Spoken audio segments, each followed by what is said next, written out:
From Reminder Media, this is Stay Paid, a sales and marketing podcast on a mission to help you close more deals and retain more business. Hosted by the VP of Marketing, Josh Steik, and Reminder Media's president, Luke Acree. So get ready to hear the golden nuggets that will allow you to live a life of freedom tomorrow, but only if you take action today.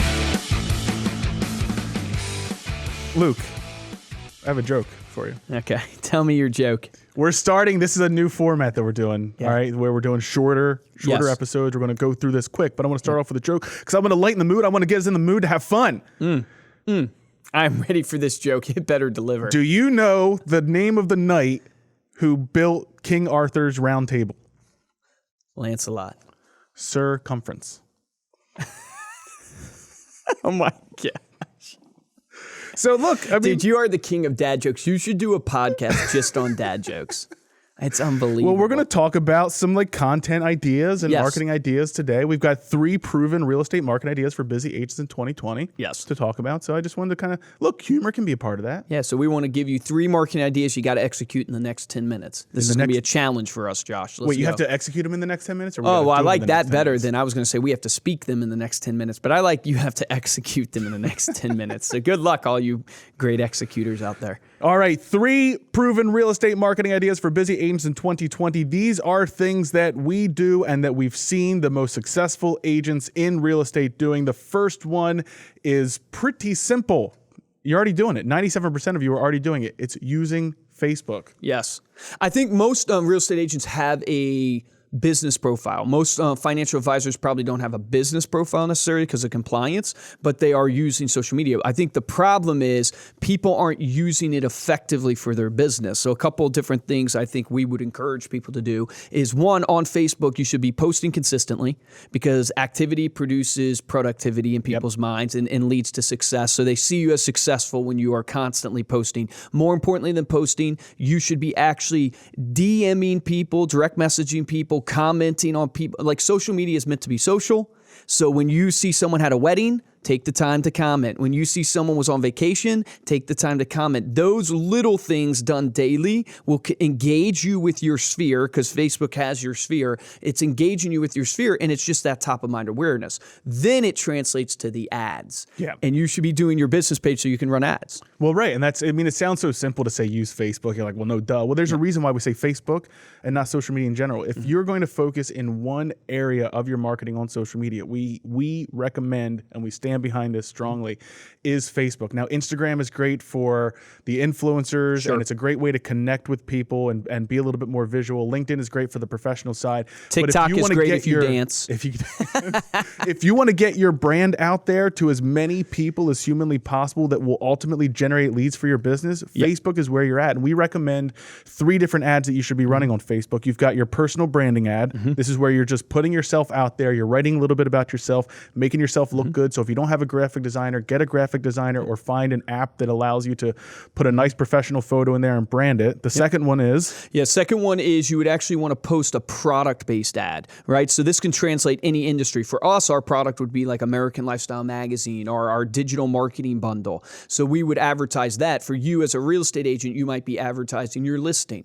And you'll get a lot out of that because, one is you'll get people who are interested in the listing to comment on the actual Facebook. So you can actually get buyers leads and stuff like that. But even more than that, the benefit I see for like agents posting their listing is it actually helps them close their next listing because people who want to sell their home also see that in their feed and they look at Josh and they go, man, Josh, he does really a lot of marketing for his listings. So I know this personally from the agents I work with is they'll go into a listing presentation and one of the things that helps them close the listing is that client or the potential seller has seen them posting their past listings and seen it boosted. So doing a product-based ad is phenomenal because it helps you on the branding side like the first one, but it also can get you qualified leads. Yeah, and then the third one that we would recommend is a lead magnet. So this would be an item of value that you can offer to the people that you're advertising to. This can be a list. One of the ones that we've had a ton of success with and went over on a recent webinar is actually offering a list of houses within a certain price range, right? So if you're looking for more houses in this price range, fill out out this form. Another great one could be like an educational piece, like a home buying guide or something like that, that it's doing two things. Number one, it's getting somebody into your database and giving them an item of value. So you're trading an item of value for an email address. And then number two, you're qualifying that person. I now know that that person is or know somebody who is in the home buying process. If you've got someone showing up to your open house, they might not be in that mindset or that process. They might just want to see what that house looks like, which a lot of people do. But actually getting someone to exchange their information for something like that helps you qualify them. I would tell you guys also that the biggest mistake I see with people getting leads from the internet, from social media, Facebook, all these things, is you have to understand that you're going to be getting top of funnel, middle of funnel, and bottom of funnel leads. And a lot of times Facebook leads tend to be at the top of the funnel. So let's break that down. Top of funnel, middle of funnel, bottom of funnel. So top of funnel is kind of awareness. These people just sort of know about you. Middle of funnel would be more in the consideration phase. They're more interested in what you have to offer, and they're thinking about it. Bottom of funnel is the decision-making phase. This is where someone's going to buy or walk. And just make sure you know, because part of your job as the salesperson is to qualify them in what phase they're in and nurture them. 9 times out of 10, you're going to have to nurture these leads. They're not going to be in the buying phase right away. We have a whole webinar. If you want to know how to create these ads, we have a whole webinar you guys can watch on our YouTube page. It's youtube.com/ReminderMedia. And you can find it where we actually walk you through the ads manager in Facebook creating these ads. Second proven real estate marketing idea. This is going out requesting reviews, testimonials, and referrals. So this is being proactive, not just sitting back and hoping someone reviews you or puts a review on your Facebook page or refers you out. This is what we're doing at the end of every podcast, where we ask you to go rate the podcast and leave us a review, as well as share it with a friend, refer us out to somebody else. But this is such an important part of your marketing that you're probably not doing enough of. If you were to honestly look at your activities over the past week, how many times did you ask for a review? And in a way that isn't, you don't want to beg for reviews, but you want to make sure that people know, hey, if you had a good experience with me, let people know, and here's where to do it. Well, it's social proof. You need social proof, especially in the buyer's psychology in today's world. Everybody wants social proof, but I also think with reviews and testimonials, you can use them extremely effectively and creatively in your marketing. So you think about a nurture campaign that you do. One of the things that you should seek to do in your reviews is look at the client that's giving you the review and then think about the story that was with that review, i.e. this was a new home buyer. And what did you walk them through? What pain point did you solve for them? And that's a whole marketing thing that you can do in an email and a social media post. But even more importantly than that, when you're on the phone with somebody and you're trying to close that next deal, hey, let me tell you about Josh. Josh was very similar to you. And then you walk them through that whole story of Josh. It's called story selling. And now you have a review that Josh wrote on your Zillow profile, your Facebook page, whatever, to prove that. It can make a huge difference in helping you close the deal.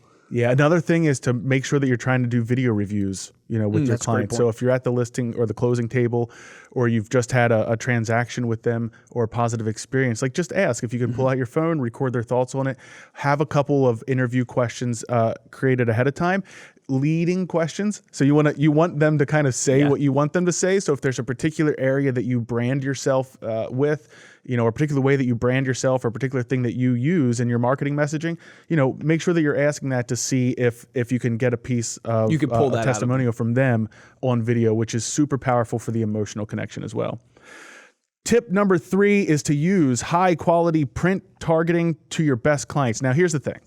We produce, full disclosure, we do print. So, of course, we're going to say to use print.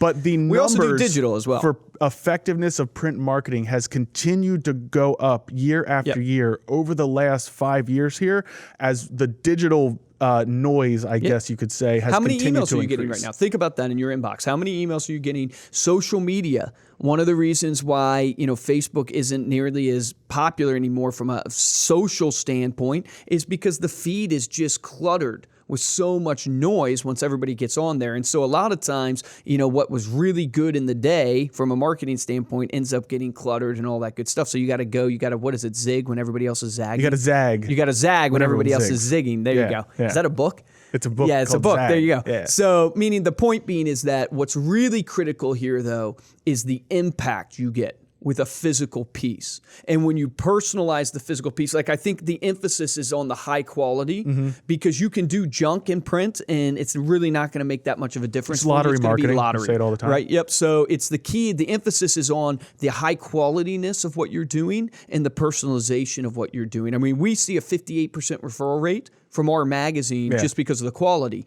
But if we remove the quality and did it as cheaply as we possibly could, but still had maybe the thickness and stuff like that, I guarantee you that would dramatically drop. Well, here's how, when they did a survey on how physical stacks up against digital, physical won in terms of review time, so people spend more time with it, stimulation, which is an emotional reaction to the piece, memory, speed, and confidence, so how much they retained after seeing the piece, desirability, how much they actually want the product that's being presented to them, and valuation, meaning a subconscious value that the recipient places on that product or service. Well, it's holistic too. So all, like when you guys think about what should I do with the marketing, should I do digital, should I do print, should I do social, should I do email? You should do it all.